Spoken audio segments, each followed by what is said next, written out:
The key wouldn't turn. I stood there on my own porch, the porch I built with my hands 40 years ago, staring at a lock that had been changed while I was still at the cemetery, while dirt was still fresh on my son's grave. Clarice appeared in the doorway like she'd been waiting for this moment. Her black dress was designer, her heels sharp enough to draw blood. She wasn't crying anymore. That performance had ended the second the cameras left. "What's going on?" I asked, though something cold in my gut already knew. She tossed a duffel bag at my feet. It landed with a thud that echoed too loud in the silence. Inside, I could see my clothes shoved in carelessly, Helen's framed photo on top, my fishing hat crumpled against the side. "You can't stay here anymore, Walter." Her voice was flat, businesslike. "This house belongs to me now. Daniel left it to me, and I'm selling it. The realtor comes next week." My chest went hollow. Behind her, I could see my neighbors still lingering in the driveway. My brother-in-law. People who'd eaten at my table. They all found somewhere else to look. "Clarice, listen. You have 10 minutes to leave." She crossed her arms. "Don't make this harder than it needs to be." 10 minutes. I'd buried my only son 3 hours ago, and his widow was giving me 10 minutes to get out of the house I'd signed over to help them build a life. Hi viewers, kindly tell us where you're watching from and what time it is. Warm welcome to the family. Enjoy the story. I looked past her into the living room where Daniel took his first steps, where Helen and I danced on our 20th anniversary, where every Christmas morning for 30 years had started with coffee and cinnamon rolls. "The deed I started was transferred to Daniel when you signed it over 5 years ago," she cut me off. Her smile was thin, sharp. "Which means it's mine now. You gave up your claim when you played generous father." Someone coughed in the driveway. I turned and saw the pastor, the same man who'd just prayed over my son's body, looking down at his shoes. My neighbor Frank, who I'd helped rebuild his fence last summer, suddenly became very interested in his phone. Nobody said a word. I bent down slowly, my knees protesting, and picked up the duffel bag. It felt lighter than it should have, like my whole life weighed nothing at all. When I straightened up, Clarice was already checking her watch. "Clock's ticking, Walter." I walked down the steps I'd repaired 100 times. Each one felt like surrender. When I reached my truck, I turned back one last time. She was still standing there, silhouetted in the doorway of my home, already mentally rearranging furniture I'd built. "Clarice," I said quietly, "remember this moment." She actually laughed, a short, cold sound. "Oh, Walter, you'll forget soon enough. Old men always do." I smiled then. Couldn't help it. Because there was something she didn't know. Something Daniel had made sure of 6 months before he died, when he saw how she'd tried to sell his grandfather's land without asking. Something that would turn her smug certainty into ash. I loaded the duffel into my truck bed and drove away from the house where I'd raised my son. In my rearview mirror, I watched her lock the door behind her, confident, victorious, already counting money that would never be hers. What do you think Clarice didn't know? Drop your thoughts in the comments. By morning, when the lawyer opened that sealed envelope, she'd learn what happens when you mistake kindness for weakness. When you confuse patience with powerlessness. But tonight, as I checked into a motel room that smelled like cleaning solution and regret, all I could think about was Daniel's voice 6 months ago. "Dad, if something happens to me, I need you to promise you'll take care of what matters. Not who thinks they deserve it." I wasn't always Walter Grayson, homeowner and father. For a long time, I was just Walt, a kid from the wrong side of Willow Creek who wore the same pair of boots until the soles wore through. My father died when I was 16. Heart attack in the lumber yard where he'd worked since he was my age. They said he was dead before he hit the ground, like that was supposed to make it easier. It didn't. It just meant I had to become a man overnight, with a mother who couldn't stop crying and two younger sisters who still needed to eat. I took his place at the lumber company the next week. Started at the bottom, hauling timber that weighed more than I did, splinters working their way so deep into my palms I stopped trying to dig them out. The older men watched me struggle and said nothing. That was how you learned back then, by breaking yourself until you either quit or became unbreakable. I chose the second option. 42 years I gave that company. Worked my way from the yard to the office, from hauling loads to managing entire regions. By the time I was 40, my hands were scarred roadmaps of every lesson pain could teach, but my bank account finally had numbers that meant something. Then I met Helen at a church social. She was volunteering at the food table, laughing at something the pastor's wife said, and when she smiled at me, I forgot how to form sentences. Took me 3 weeks to work up the courage to ask her to dinner. She said yes before I finished stammering through the question. We were married 6 months later in the same church where we met. Her father didn't approve, thought she was marrying beneath her station, but Helen told him love didn't check bank statements. We honeymooned in a cabin I borrowed from my supervisor, and I promised her I'd build us a real home someday. It took 7 years, but I kept that promise. Found a piece of land on the outskirts of town, and every weekend for 2 years, I worked on that house. Helen would bring me lunch and sit on the foundation, telling me about her day at the library where she worked. She'd talk about the books she was reading, the patrons she'd helped, and I'd hammer nails while her voice made everything feel possible. When Daniel was born, I held him in that house, in the living room where I'd sanded the floors by hand. Helen said he looked like me, but I saw her in every expression he made. He had her kindness, her steady way of looking at the world like it made sense. Watching him grow up in that house felt like watching proof that I'd done something right. Every height mark on the kitchen doorframe, every scuff on the floor from his toy trucks, every pencil drawing taped to the refrigerator, they were evidence that I'd built something that mattered. When Helen died 15 years ago, the house went quiet in a way that made my bones ache. Stroke took her on a Tuesday morning while she was watering her roses. I found her still holding the garden hose, like she'd just paused to rest. Daniel came home for the funeral and stayed for 3 months. He'd already graduated college, already started his career as an engineer, but he put everything on hold to make sure I didn't disappear into grief. We'd sit on the back porch in the evenings, not saying much, just existing in the space Helen used to fill. "You raised me right, Dad," he said one night. "Made me believe work means something. That keeping your word matters. That you show up for people even when it's hard." I told him he was my greatest investment. Better than any house or savings account. He laughed and called me an old man, but I saw his eyes get wet. When he finally moved out to start his own life, the silence came back. But it was different this time, not empty, just waiting. Waiting for Daniel's weekend visits. Waiting for phone calls about his projects at work. Waiting for the day he'd bring home someone special. The day he brought Clarice home, I wanted to believe the waiting was over. That my family was growing instead of shrinking. She smiled at all the right moments during dinner, complimented Helen's old china, even laughed at my terrible jokes about lumberyard mishaps. But after they left, I found myself staring at the empty dining room, feeling something I couldn't name yet. Something that tasted like the first hint of smoke before you see the fire. Daniel called me that night, excited, talking about how Clarice was perfect, how he'd never been this sure about anything. I told him I was happy for him, and I meant it. I wanted to mean it. Because doubt is a terrible gift to give your son when he's in love. What warning signs do you think Walter should have seen? Let us know below.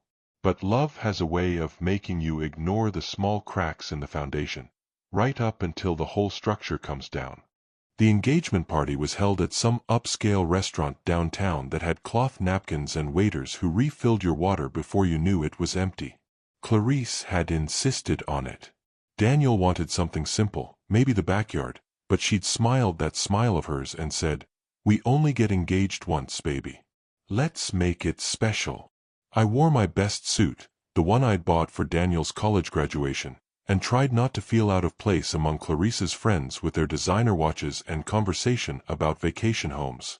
Helen's ring sat in my pocket. I'd carried it there for months, waiting for the right moment. It was a simple gold band with a small diamond, nothing flashy, but it had been on Helen's finger for 32 years. She'd made me promise, years before she died, that I'd give it to Daniel when he found the right woman. Let her know she's part of our story, Helen had said.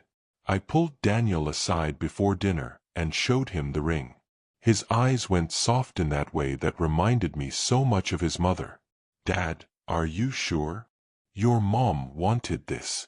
Said it would mean something to carry that love forward. He hugged me hard enough that my ribs protested. Then he took the ring, held it up to the light, and smiled. She's going to love it. When Daniel proposed at the end of dinner, got down on one knee right there in front of everyone, Clarice's face lit up. She said yes before he finished asking, threw her arms around his neck, and everyone applauded. The moment felt perfect, like something out of a movie. But then I heard it. Clarice was showing off the ring to her friends, and one of them, a blonde woman in a dress that probably cost more than my truck payment, leaned in close. I was standing near enough to catch Clarice's voice, low and casual. It's a bit dated, isn't it? But I can have the stone reset into something more modern. Walter won't even notice. The blonde laughed. Good thinking. Sentimental is sweet, but style matters. Something twisted in my chest. I looked at Daniel across the room, beaming at his fiancée, completely unaware. I told myself I'd misheard. That grief was making me paranoid. That she was just young and didn't understand the weight of what Helen's ring meant. I told myself a lot of things that night. The wedding came 4 months later. Big affair, at least 200 people, most of whom I didn't know. Clarice walked down the aisle like she was on a runway, and Daniel looked at her like she hung the moon. I sat in the front row where Helen should have been and tried to feel happy.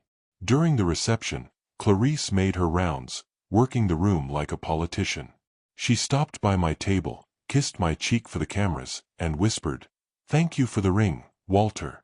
I had it redesigned. Looks so much better now, don't you think?" I looked at her hand. The small diamond was gone. In its place was something bigger, flashier, set in white gold that caught the light like a warning. "Where's the original stone?" I asked quietly. "Oh, it's in storage somewhere.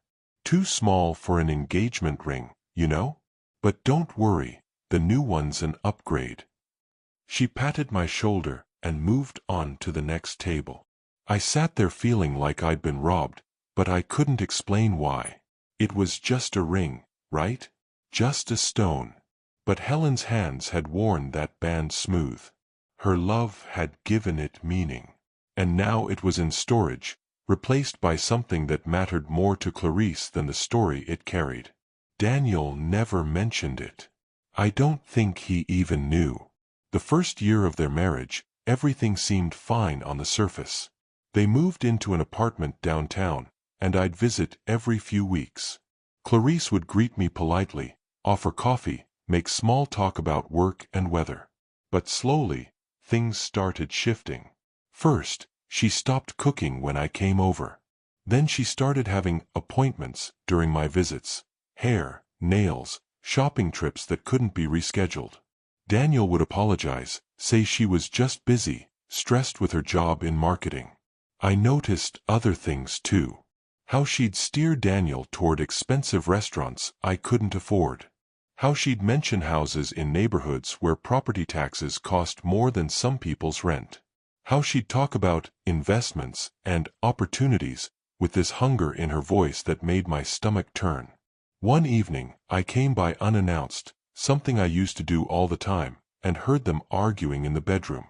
"Your father acts like this is still his place," Clarice's voice carried through the walls. "We're married adults, Daniel. We don't need him checking in on us like we're children." He's just being supportive, Daniel said. He's lonely, Clarice. He's trying to stay connected. Well, it's suffocating.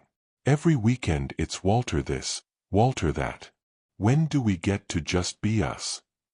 I left before they knew I'd arrived. Daniel called me later that week, apologetic, saying they'd been stressed about money. I told him it was fine, that I understood. But something had changed. The invitations became less frequent. The phone calls got shorter. And when I did see them, there was this new distance in Daniel's eyes, like he was choosing between his father and his wife and didn't know how to do both. That's when Clarice started mentioning the house. Have you ever had someone slowly push you out of your own family? Share your story. Walter, you're living in all that space alone, she'd say at family dinners. Have you thought about downsizing? Daniel and I could really use more room, and it seems wasteful for just one person. The day I signed over half the house to Daniel and Clarice, I thought I was doing the right thing. Being generous.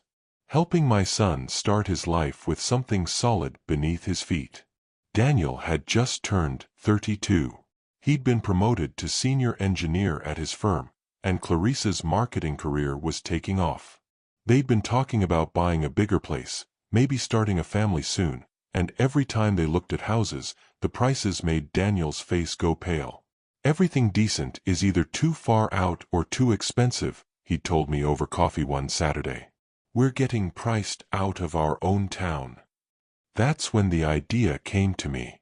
The house was too big for just me anyway. 3 stories, 4 bedrooms, a basement I barely used. Helen's garden had gone to weeds because I couldn't keep up with it. The place felt less like a home and more like a museum of memories I walked through alone. Move in with me, I'd said. Both of you. There's plenty of space, and we can make it work. Daniel had looked uncomfortable. Dad, we can't just. I'll sign half of it over to you. Make it legal. That way it's your home too, not just me letting you stay. You'll have equity, security. It's what your mother would have wanted. I saw something shift in his expression then, relief mixed with hesitation. He talked it over with Clarice, and a week later, they agreed. The lawyer drew up the papers. 50-50 ownership. Daniel tried to argue, said I should keep more, but I insisted. What good is this place to me if I'm rattling around in it alone? Family matters more than property lines. Clarice smiled at that, one of the few genuine smiles I'd seen from her. That's incredibly generous, Walter. We won't take it for granted. For the first few months, it felt right. They moved into the 2nd floor, gave me the 3rd floor and main level. We'd have dinner together twice a week, and the house felt alive again. Voices, movement, purpose. But slowly, things started changing. Clarice began redecorating. First it was their floor. Fair enough, it was their space. But then she started making comments about the living room furniture being tired, the kitchen cabinets being dated. She'd bring home paint samples and fabric swatches, talking about updates the house desperately needed. I'd come home from the hardware store to find she'd rearranged Helen's china cabinet. The family photos in the hallway had been replaced with modern art pieces. Daniel's baby pictures, the ones Helen had carefully framed, were suddenly stored for safekeeping in boxes in the attic. We're just freshening things up, Clarice would say when I'd ask. You don't want the place to look like a time capsule, do you? But it wasn't freshening. It was erasing. The family dinners became less frequent. Clarice started having work events 3 nights a week. Then Daniel started traveling more for his job. When they were home, they'd eat upstairs in their space, and I'd hear laughter and music through the floorboards while I ate alone at the kitchen table.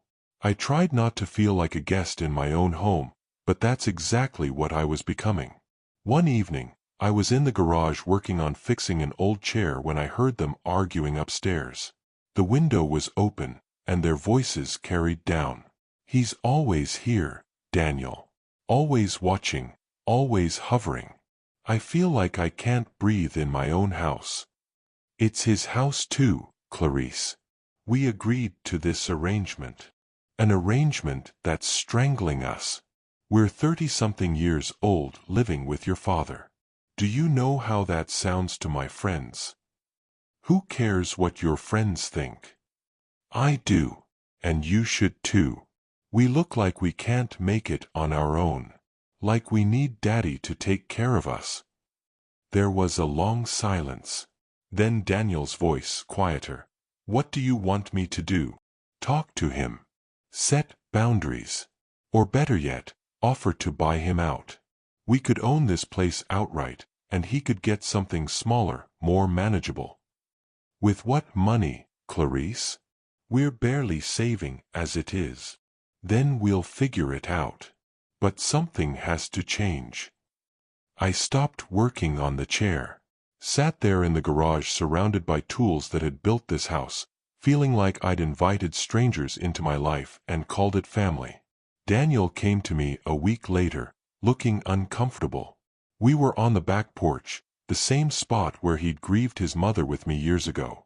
Dad, I need to talk to you about something.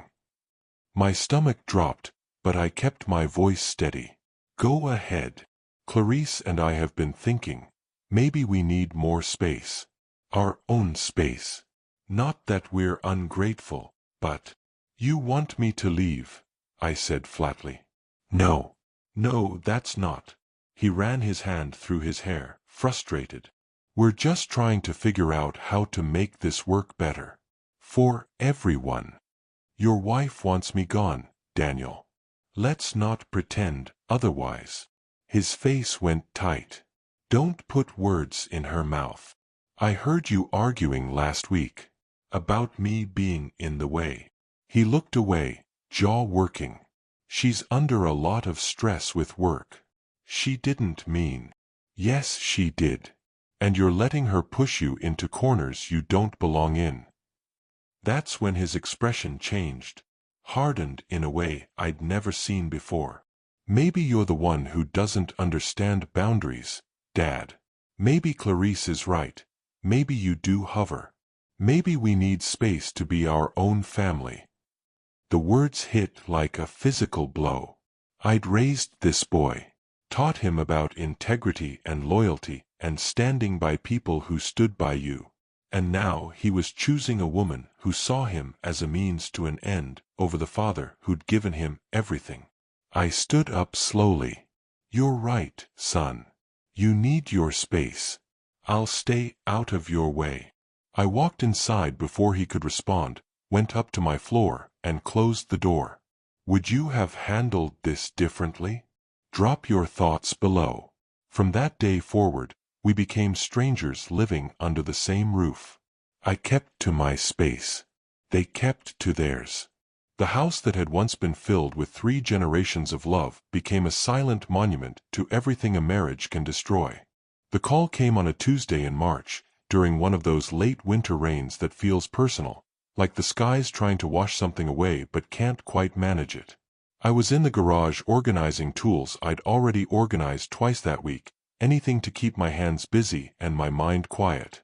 Daniel and I hadn't spoken in 2 weeks, not since our last tense conversation about bills and boundaries. He'd moved further into Clarice's orbit, and I'd learned to live with the ache of losing him before he was even gone. My phone rang just after 9 p.m. Unknown number. I almost didn't answer. Is this Walter Grayson? Speaking. Mr. Grayson, this is Sergeant Patterson with the State Police. I need you to come to Mercy General Hospital. There's been an accident involving your son. The world tilted sideways. What kind of accident? A vehicle collision. I can give you more details when you arrive, but you should come now, sir. The drive to the hospital exists in my memory as fragments: rain on windshield, traffic lights bleeding red through water, my hands gripping the steering wheel so hard my knuckles went white. I kept thinking about the last thing I'd said to Daniel. You're choosing wrong, son. That was it. Those were my last words to my boy.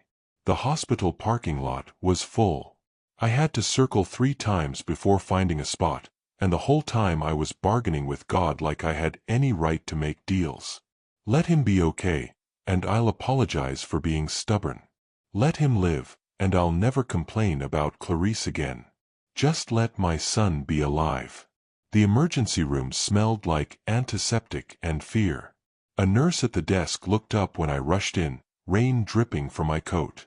"Daniel Grayson, I'm his father." She checked her computer, and I saw something shift in her expression. That practiced sympathy medical professionals learn when they have to deliver news that destroys people. "Let me get the doctor. Just tell me if he's alive." She stood, touched my arm gently. "Please wait here, Mr. Grayson." The doctor came out 5 minutes later. Young guy, couldn't have been more than 40, with tired eyes that had seen too much. He introduced himself as Dr. Morrison and led me to a small room off the main waiting area, the kind of room they use when they need privacy for the worst conversations. "Your son was involved in a head-on collision on Route 9, he said quietly. "The other driver ran a red light. Daniel's vehicle was struck on the driver's side at approximately 60 miles per hour. I couldn't breathe. Where is he?" Dr. Morrison's pause told me everything before his words did. "Mr. Grayson, your son sustained massive trauma to his chest and head. The EMTs did everything they could, but the impact was... he didn't survive. I'm very sorry." The room went away. Sound stopped making sense. I was aware of the doctor still talking, something about internal injuries and instant death, about how Daniel didn't suffer, but I couldn't track the words. They just floated past me like ash. "I need to see him." "Of course. Whenever you're ready." I wasn't ready. Would never be ready. But I stood up anyway because that's what fathers do. We show up even when showing up means walking into hell. They'd cleaned him up as best they could, but death doesn't hide easy. Daniel lay on a gurney under fluorescent lights that made his skin look waxy and wrong. His eyes were closed. There was a small cut above his eyebrow, and I found myself fixating on it, thinking stupidly about how Helen used to kiss his scrapes when he was little.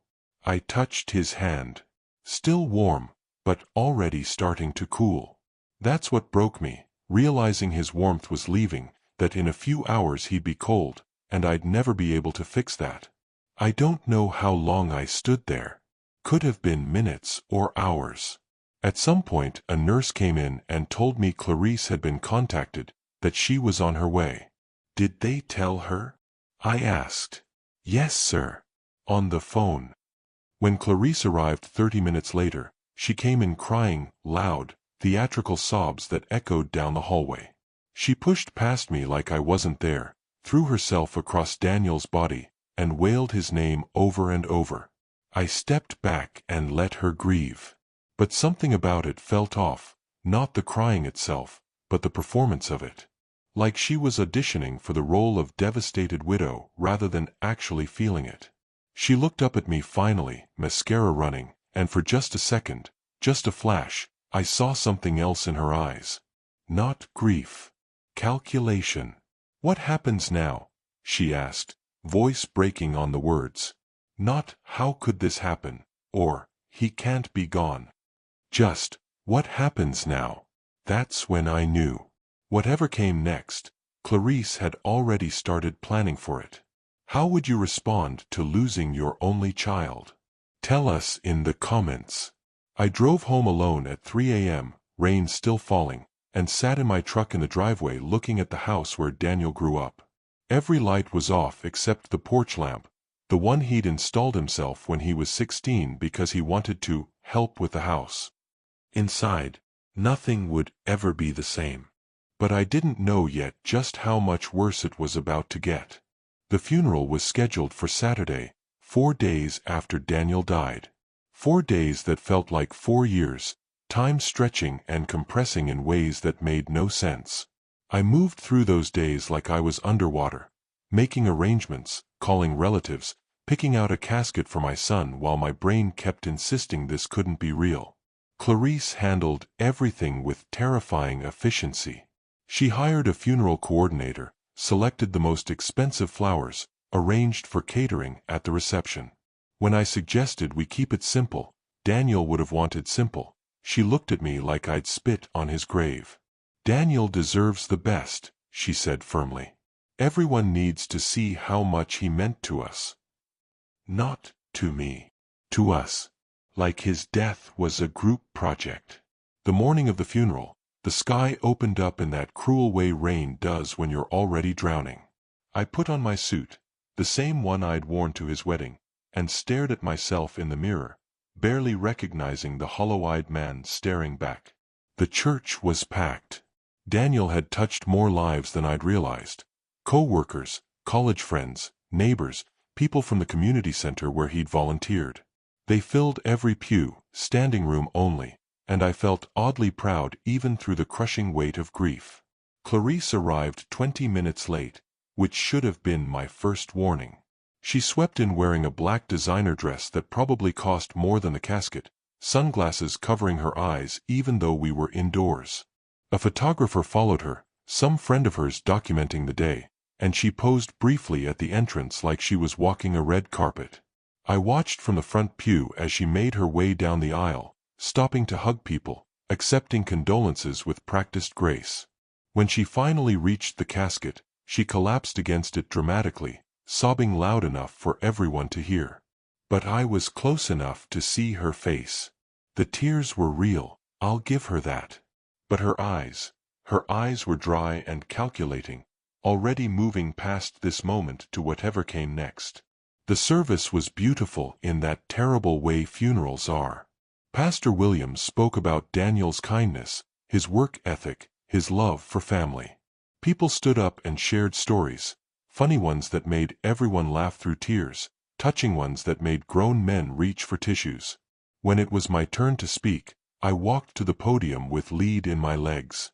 I'd prepared words, written them down on index cards, but when I looked out at all those faces, the cards felt like lies. So I just talked. "Daniel was my whole world," I said, voice cracking. "When his mother died, he's the one who kept me going. Reminded me that love doesn't end just because someone's gone. That we carry them with us." I had to stop, breathe, fight back the tears. I don't know how to carry this. Don't know how to be in a world where my son isn't. But I know he'd want me to try. To remember him by living the way he did. With integrity, with purpose, with love. I couldn't finish. Sat back down while the church stayed silent except for quiet crying. Clarice didn't speak. Said she was too overcome with emotion. But she made sure the photographer captured her grief from every angle. At the cemetery, the rain had slowed to a drizzle. We stood under a tent while Pastor Williams said the final words, "Ashes to ashes, dust to dust." I thought about the ashes I used to clean from Daniel's childhood fireplace. About the dust that gathered on his baby shoes, still sitting in a box in my closet. When they lowered the casket, something inside me lowered with it. Like part of my soul went into that ground and would never come back up. People threw flowers and dirt onto the coffin. I stayed after everyone else left, standing in the mud, whispering apologies to a son who couldn't hear them. Sorry for the arguments. Sorry for not protecting him better. Sorry for not being enough. The cemetery worker waited patiently, leaning on his shovel, giving me time. Finally, when the sky started darkening, I turned to leave. That's when I saw Clarice standing by the cars, talking on her phone. She was smiling. My son was 20 feet in the ground, and his widow was smiling. What would you do if you saw this? Let us know below. I drove back to the house alone while everyone else went to the reception at some fancy restaurant Clarice had booked. I couldn't face people, couldn't stomach another casserole or another person telling me Daniel was in a better place. There is no better place than alive. The house was empty and quiet. I sat in Daniel's old room, The one Clarice had redecorated but still held traces of him if you knew where to look. A dent in the wall from where he'd thrown a baseball indoors. A pencil mark behind the door where we'd measured his height every birthday. I sat on his bed and cried like I hadn't cried since Helen died. Cried until my chest hurt and my throat was raw and there was nothing left inside me but hollow space. That's where I was when Clarice came home 3 hours later. I heard her heels on the stairs, heard her moving around in her room. Heard her talking on the phone again, voice bright and energetic. None of the grief from earlier present now that the audience was gone. I didn't go downstairs. Didn't trust myself to speak to her without saying things that couldn't be unsaid. But as I lay in bed that night, staring at the ceiling, listening to her move around below me, I thought about Daniel's last words to me on the phone, 2 nights before he died. We'd finally talked after weeks of silence, and he'd sounded tired, strained. "Dad, I need to tell you something. About the house, about Mom's ring, about everything. Can we meet this weekend?" "Of course, son. Anything you need." "Good. Because I think I made some mistakes. And I need your help fixing them." He died before we could have that conversation. But lying there in the dark, I started to wonder, what mistakes? What had Daniel figured out about his wife? And what had he done to protect what mattered? By morning, I'd find out that my son had left me one final gift. The kind of gift that would make his widow wish she'd chosen kindness over greed. I woke up to the sound of someone changing the locks. For a second, I thought I was dreaming, that grief had finally pushed my brain into hallucination. But no. The metal scraping, the click of tumblers, the sound was real and coming from downstairs. I checked my phone. 6:30 a.m. The funeral had been yesterday. The reception had ended at midnight. I'd fallen asleep around 2, exhausted from crying and thinking and trying to make sense of a world without Daniel in it. Now someone was at my front door with a drill. I pulled on clothes and headed downstairs, legs stiff, head pounding from dehydration and grief. When I rounded the corner into the foyer, I found a locksmith installing a new deadbolt while Clarice stood beside him, arms crossed, watching. "What's going on?" My voice came out rough, confused. Clarice didn't turn around. "Upgrading the security. Should have been done ages ago." "Without asking me?" "I don't need to ask permission to improve my own home, Walter." The locksmith glanced between us, uncomfortable, but kept working. Smart man. This wasn't his fight. I stood there, trying to process this. The day after we buried Daniel, she was changing locks. Something cold settled in my stomach, the same feeling you get right before a storm hits. "Clarice. You should probably pack your things," she said casually, like she was discussing the weather. "I'm meeting with a realtor this week. The market's good right now, and this place will sell fast." The words hit like a slap. Sell? We just buried Daniel yesterday.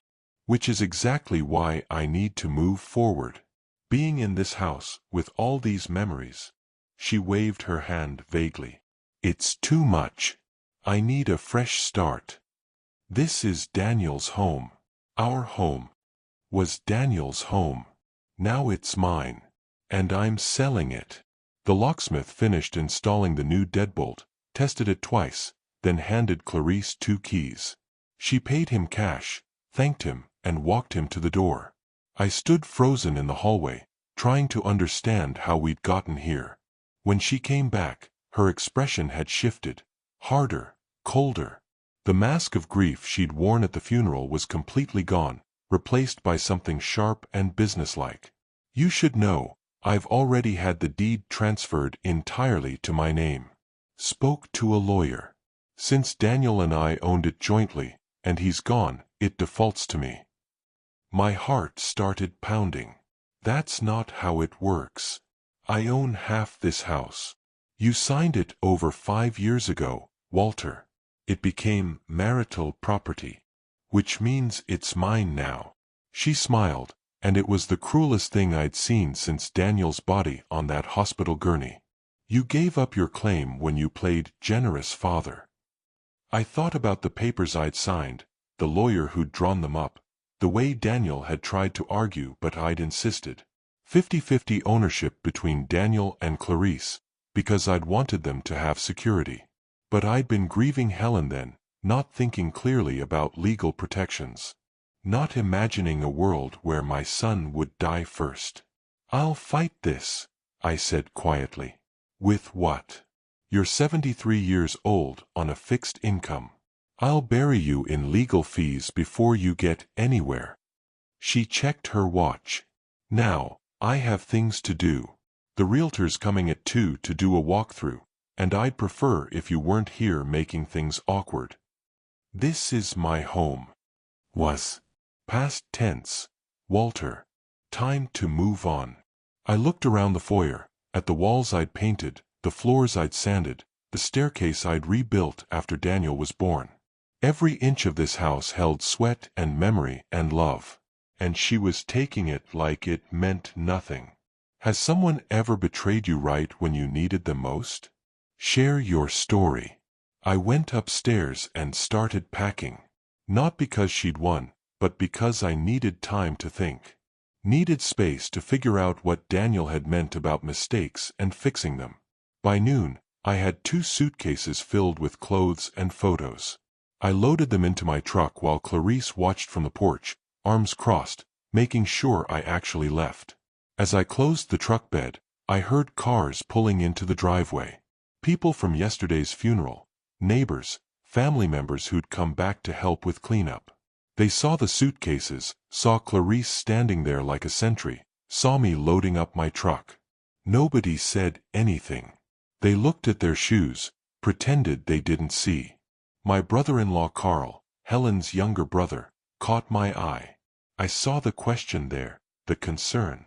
But when I shook my head slightly, he stayed quiet. What was there to say? I climbed into my truck, started the engine, and sat there for a moment looking at the house I'd built from nothing. The house where I'd raised my son. Where Helen had died. Where Daniel had taken his first steps. Clarice stood on the porch, and for just a second, our eyes met. You'll regret this, I said quietly through the open window. She actually laughed, a short, harsh sound. The only thing I regret is wasting 4 years pretending to care about you, old man. Now get off my property. I drove away slowly, watching in the rearview mirror as she went back inside and closed the door. What she didn't know, what none of them knew, was that 6 months ago, Daniel had sat in a lawyer's office and made a decision. A decision that would turn Clarice's victory into ash.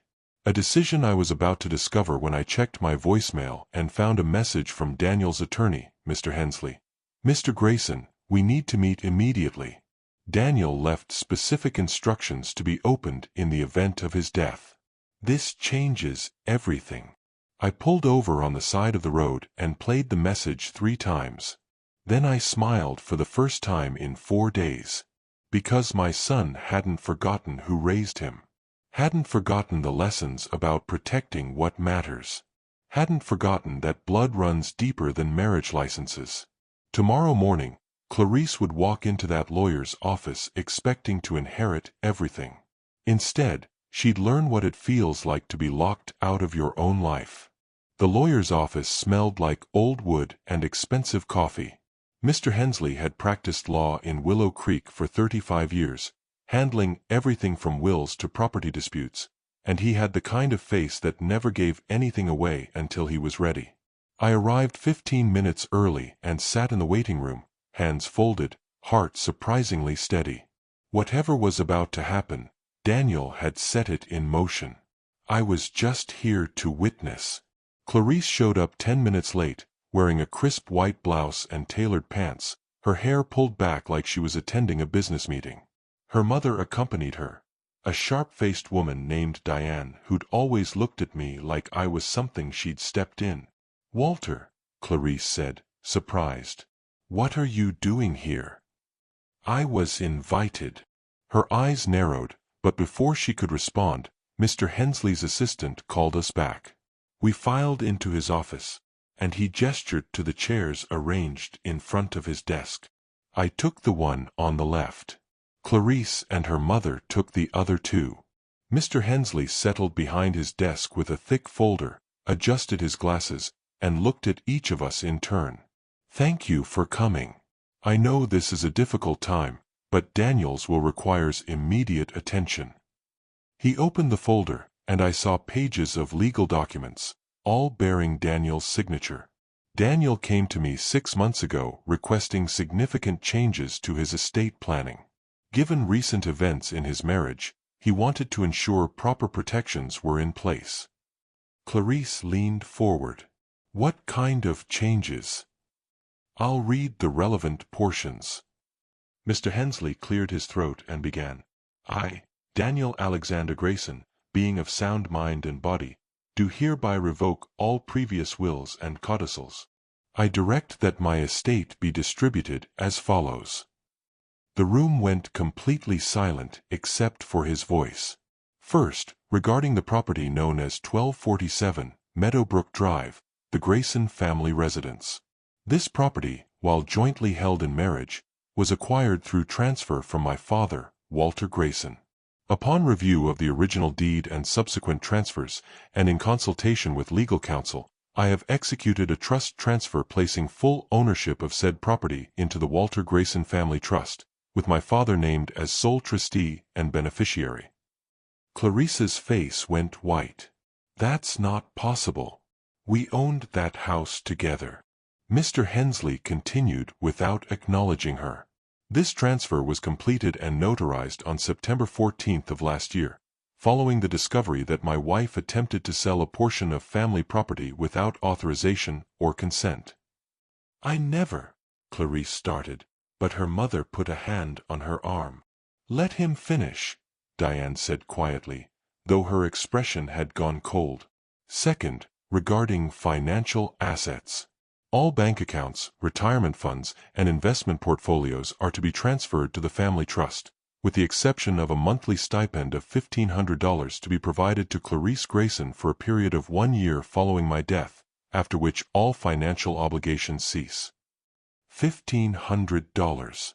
I knew Daniel's accounts held close to $400,000 between savings, retirement, and investments. He'd been careful with money, despite Clarice's spending. She'd been expecting to inherit all of it. Third, regarding personal property. All items of sentimental or family value, including but not limited to photographs, heirlooms, jewelry, and household goods belonging to the Grayson family, are to be returned to Walter Grayson within 30 days of this will's reading. Mr. Hensley looked up from the papers. "There's more, but that covers the primary assets. Do you have questions? What would your reaction be in this moment? Tell us below." Clarice stood up so fast her chair scraped loudly against the floor. "This is fraud. He wouldn't do this to me. We were married. That house, that money, it's mine. Actually, Mrs. Grayson, it's not." Daniel was quite explicit in his reasoning. Mr. Hensley pulled out another document. He included a letter explaining his decisions. "Would you like me to read it?" "Yes," I said quietly. Clarice shot me a look of pure hatred, but Mr. Hensley was already unfolding the paper. Daniel's handwriting covered the page, that same careful script he'd used since elementary school. "To whom it may concern," Mr. Hensley read. "I'm writing this because I need to protect what my father built and what my mother cherished. Over the past year, I've watched my wife attempt to erase my family's legacy. She tried to sell my grandfather's land without telling me. She had my mother's ring dismantled. She's pushed my father out of his own home, and I allowed it because I was too weak to stand up to her." My chest tightened hearing Daniel's words, his regret, his clarity. I realized too late that love isn't the same as character. That marriage doesn't entitle someone to dismantle everything that came before them. My father gave me everything, a home, an education, values that made me who I am. The least I can do is make sure those things are protected." Clarice was shaking now, tears of rage streaming down her face. "If you're reading this, it means I'm gone. And if my wife is upset by these arrangements, she can remember all the times she complained about my father, all the times she mocked his dated house and old-fashioned values. She married me for what I could give her, not for who I was. This will is proof that I finally figured that out." The letter ended with Daniel's signature and the date, 6 months before he died. 6 months where he'd known the truth and said nothing, just quietly protected what mattered. Mr. Hensley set the letter down. "The trust is ironclad, Mrs. Grayson. Daniel worked with 3 different attorneys to ensure there were no loopholes. The house belongs to Walter. The assets belong to Walter. You have 30 days to vacate the premises." Clarice's mother finally spoke, her voice icy. "We'll contest this. No judge will allow—" "You're welcome to try," Mr. Hensley interrupted. "But I should warn you that contesting will trigger a clause that immediately terminates the monthly stipend. You'll get nothing and still lose the case." Daniel anticipated this reaction. I sat there watching Clarice's face cycle through emotions: disbelief, rage, calculation, desperation. Finally, she turned to me, and I saw something I'd never seen before: fear. "Walter, please. We can work something out. I'll split the house with you, 50-50 like before. We don't need lawyers involved." "I gave you 10 minutes to leave," I said quietly. "Remember?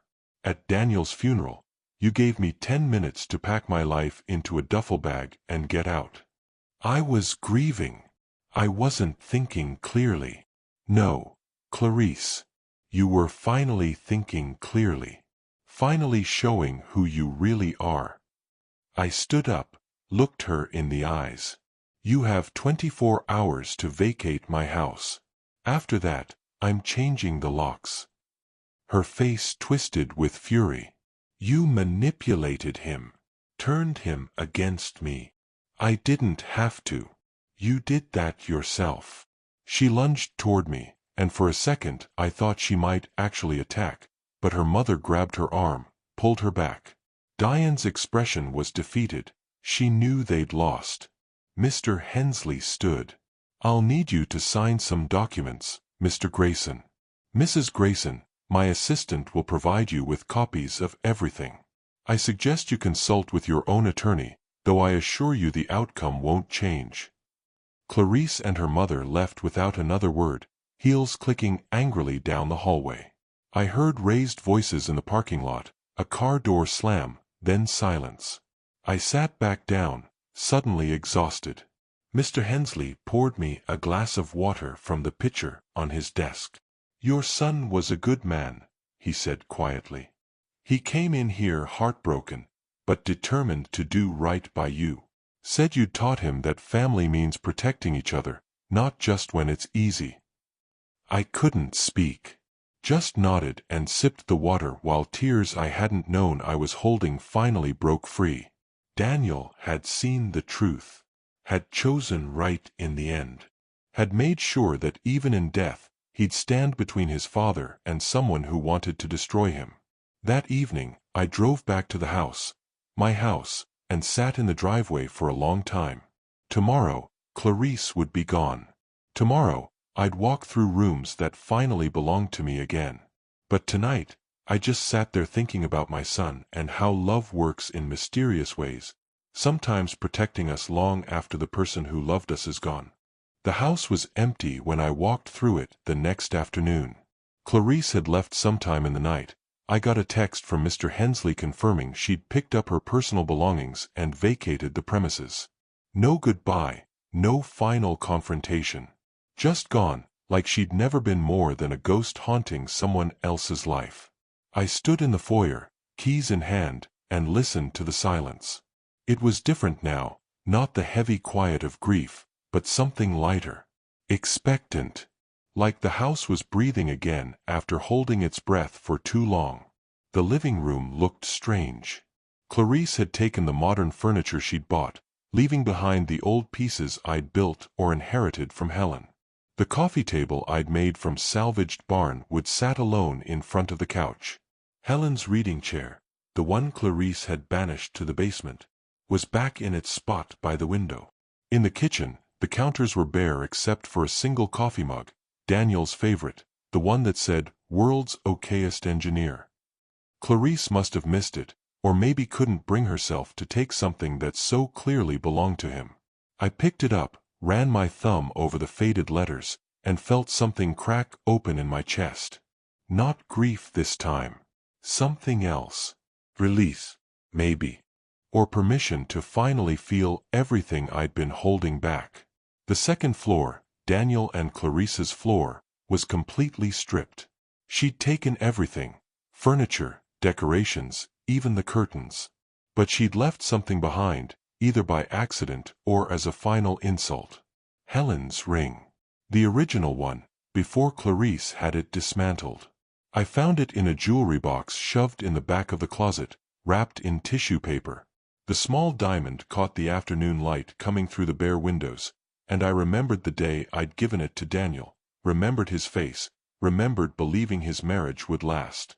I slipped the ring into my pocket. Later, I'd decide what to do with it. For now, it was enough to have it back. Upstairs on the third floor, my floor, everything was exactly as I'd left it. My bed unmade from that morning I'd packed in a hurry.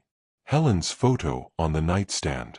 The stack of books I'd been meaning to read but couldn't focus on since Daniel died. I sat on the edge of the bed and looked around at the life I'd built. 60 years of work and love and loss, all contained in this house that had almost been taken from me.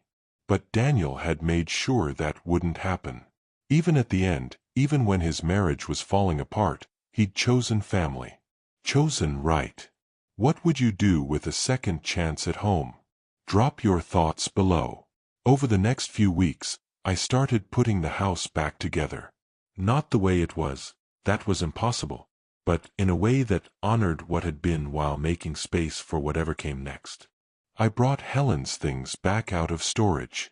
Her garden tools, her china, her collection of mystery novels that she'd loved. I put her photo back in the hallway, right next to Daniel's college graduation picture. I called my brother-in-law Carl, and we spent a Saturday rebuilding Helen's garden. The roses had mostly died, but we planted new ones, hardier varieties that could survive neglect and come back stronger.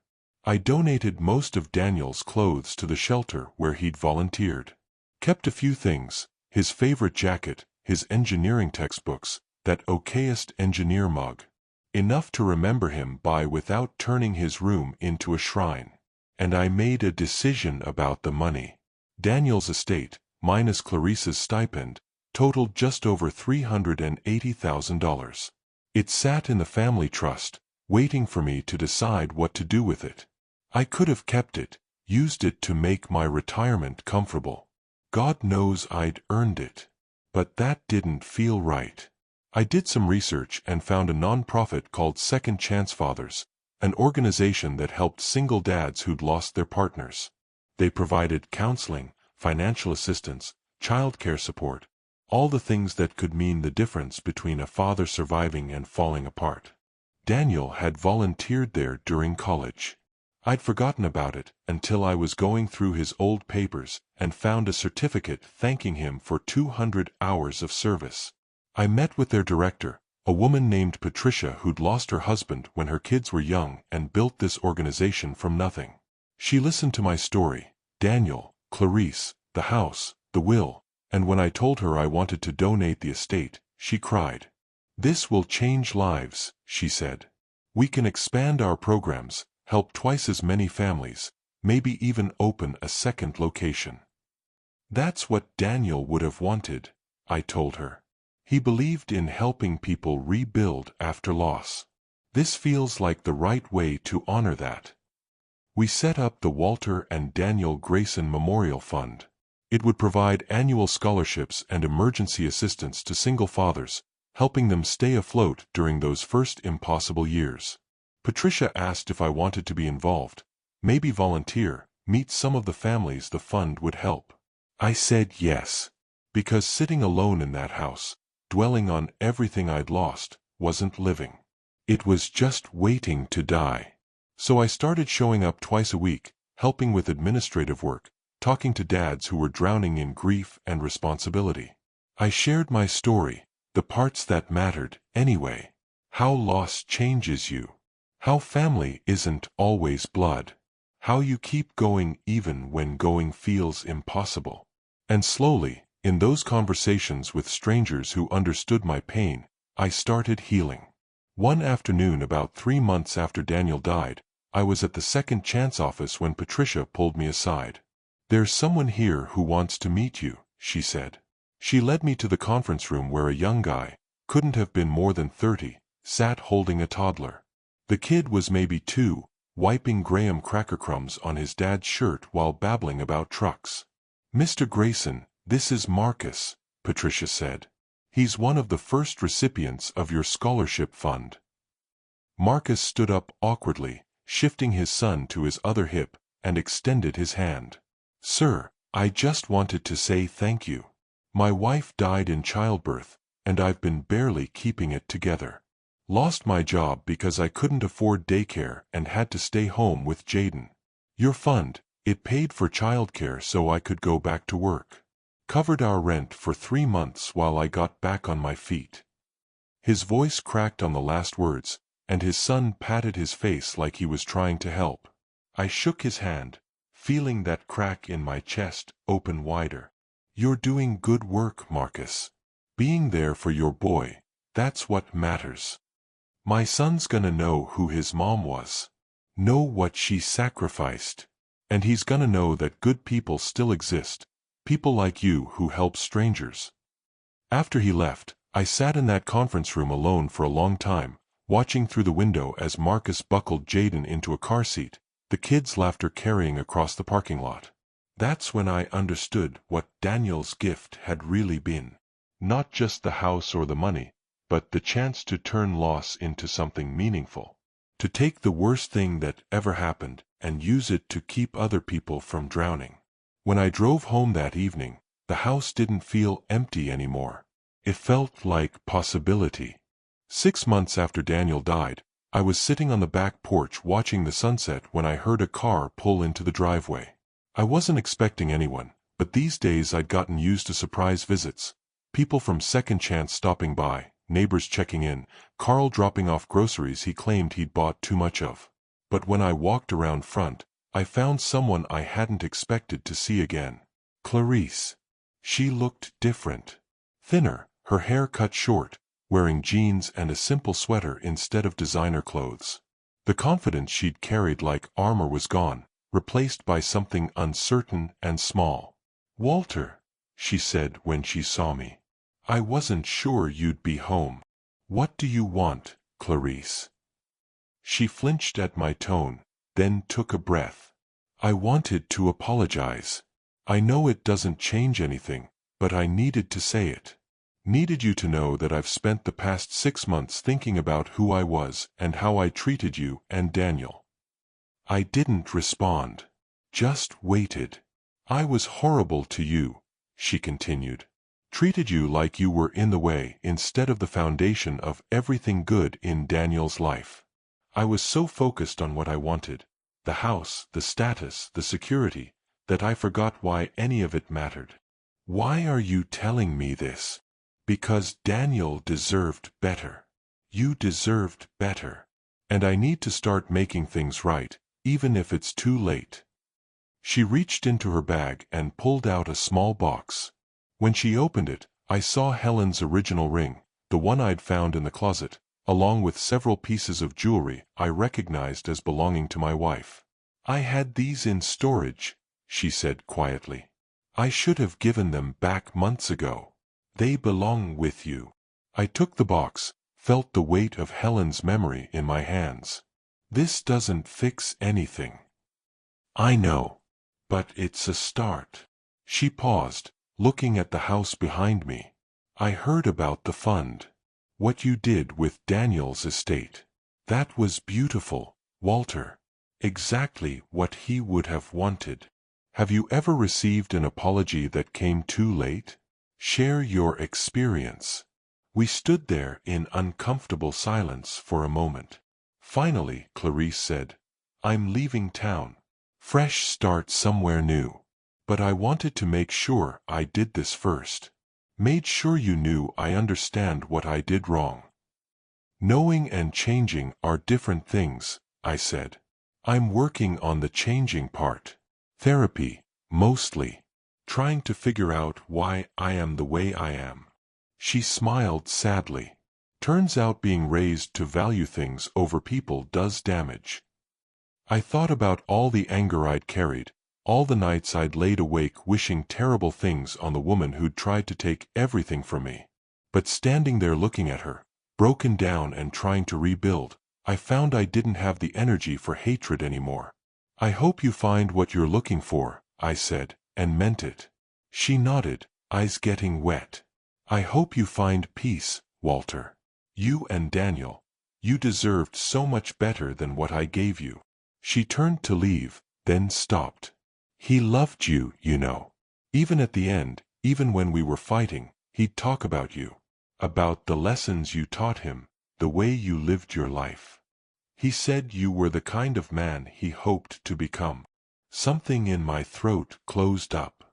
He was already that kind of man. Because of you. She got in her car and drove away, and I stood there holding Helen's jewelry, thinking about forgiveness and whether it matters if it comes too late. I decided it does. Not because it changes the past, but because carrying hatred is like carrying stones. Eventually you have to put them down or they'll crush you. That evening, I put Helen's ring and jewelry in a safe deposit box. Someday, maybe if Daniel had siblings or cousins had children, these things would matter to someone. For now, they were protected. I made dinner, nothing fancy, just soup and bread, and ate on the back porch while the sun finished setting. Carl called to check in, and we talked about nothing important for 20 minutes. After I hung up, I sat in the quiet and realized something had shifted. The grief was still there. Always would be. But it wasn't the only thing there anymore. There was also purpose. The Second Chance Fund had helped 17 families so far. Patricia said by next year, they'd be able to help twice that many. Daniel's legacy was spreading in ways he'd never imagined. There was also peace. The house felt like home again, not the same as before, but something new built on old foundations. Helen's roses were blooming in the garden. Daniel's picture watched over the hallway. And I was learning to exist in a space between memory and future. And there was also understanding about what my son had really given me with that will. Not just a house or money, but a message that doing right matters more than being comfortable. That protecting what you love is worth the fight. That family means standing up, even when standing up costs everything. I thought about that day at the funeral when Clarice locked me out. How I'd driven away defeated, broken, convinced I'd lost everything that mattered. I'd been wrong. Because you can't lose what was never really threatened. Love doesn't live in houses or bank accounts. It lives in the lessons passed down, the values held onto, the choices made when no one's watching. Daniel had learned that. Had proven it by making sure his father would be protected. And now I was proving it by turning his death into something that helped others live. That night, I stood at my front door, the same door Clarice had locked against me, and ran my hand over the wood I'd sanded 40 years ago. I thought about all the people who'd passed through this entrance. Helen carrying in groceries. Daniel running in from school. Friends gathering for holidays. Even Clarice, back when she'd still worn her mask. The door had witnessed everything, joy and grief, love and betrayal, endings and beginnings. But it was still standing. Still strong. Still doing what doors do, marking the boundary between what belongs and what doesn't. I locked it for the night, checked the windows, turned off the lights except for the porch lamp Daniel had installed. Then I went upstairs to my room, sat on the edge of my bed, and pulled out the letter Mr. Hensley had given me, the one Daniel had written in his own hand. I'd read it dozens of times, but tonight I read it again, slower, letting each word settle. Dad, if you're reading this, I'm gone. And I'm sorry. Sorry for the distance I let grow between us. Sorry for choosing wrong when I should have chosen right. Sorry for not standing up sooner. My throat tightened, but I kept reading. But I want you to know something. Everything good in me came from you. The way you showed up every day, even when Mom died and the world felt impossible. The way you built something from nothing and never complained about the cost. The way you loved without keeping score. I wiped my eyes, Daniel's handwriting blurring. I watched Clarice try to erase you from our lives, and I let it happen because I was weak. But I'm not weak anymore. This will is me finally doing what you taught me. Protecting family. Protecting what matters. Making sure that when the storms come, the foundation holds. The letter ended with a line that broke me every time. Thank you for being the kind of father who built more than houses. You built a man who knew right from wrong, even when he forgot for a while. I love you. Always have. Always will. Daniel. I folded the letter carefully and put it back in the nightstand drawer where I kept it. Then I turned off the lamp and lay in the darkness, listening to the house settle around me. Tomorrow I'd wake up and make coffee in Daniel's mug. I'd work in Helen's garden and call Carl to plan our weekend fishing trip. I'd drive to Second Chance and meet with more fathers who were barely holding on, and I'd tell them what I'd learned, that grief doesn't end, but it transforms. That loss teaches you what love really means. And at the end of the day, I'd come home to this house. The one I built, the one my son protected, the one that proved blood and honor and integrity outlast greed every single time. Clarice had thought she could lock me out of my own life. But she'd forgotten something crucial. You can't lock out a man who built the door. The house was never just wood and nails and property deeds. It was a promise kept across generations. It was Helen's laughter in the kitchen and Daniel's first steps in the hallway and 40 years of showing up even when showing up was hard. It was proof that doing right wins in the end. Not always quickly, not always obviously, but eventually, inevitably, completely. What have you learned from loss? Tell us in the comments below. As I drifted toward sleep, I thought about the question people always ask after tragedy. How do you move forward? The answer, I'd learned, is that you don't move forward. You move through. Through the grief, through the anger, through the moments when breathing feels like work. You move through by remembering what you're made of and who made you that way. Daniel had moved through his mistakes by making sure his father was protected. I was moving through my loss by making sure his legacy helped others survive theirs. And someday, somewhere, someone would receive help from the fund Daniel's foresight created, and they'd ask who Walter and Daniel Grayson were.